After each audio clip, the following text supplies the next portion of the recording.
kasi nga sigimeta ku na timhangu ta vavanuna lava tekaka vutomi bya vona hi voxe kusukela lembe leri sungurile lava katsa vanhu va ndhuma ku fana na mutlangi wa tifilm Patrick Shayi na xiyimbeleri Riky Rick. Hi lava ku twa mavonelo ya n'wina mayelana na timhangu leti. Problem ya vanhu va xinuna a va swi koti ku vulavula loko va ri na ti-problem. Loko a vo kota ku va va tshama hansi maybe na munhu un'wana loyi i va ku i n'wi tshembile va share ti-problem ta vona ku a va ta kota ku solvisana.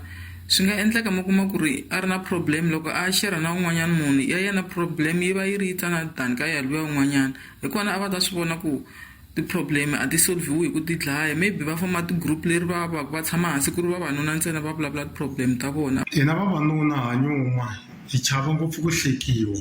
ku ri loko u vula leswi hi tekelaka hi twa onge hi ta va hi chicheke ndzhuti se loko u dyondza ku vulavula hi nga wu hlula ndzingu lowu. Ku ya hi ku angarhela laha ku nga na n'wanuna loyi a tekaka vutomi bya yena a xikarhi ku na n'wansati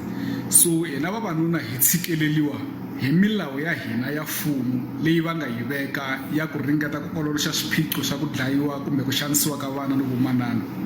se swi hetelela swi siya hina hi pfumala rito ra ku vulavula ha ri hava nawu lowu hi yimelelaka tanihi vanhu va xinuna.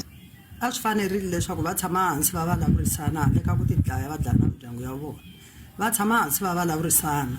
loko va hluleka sweswo a va yi ka ti-psychologist va ya va pfuna na le ka ti-social worker va ta kota ku pfuneka inkomu.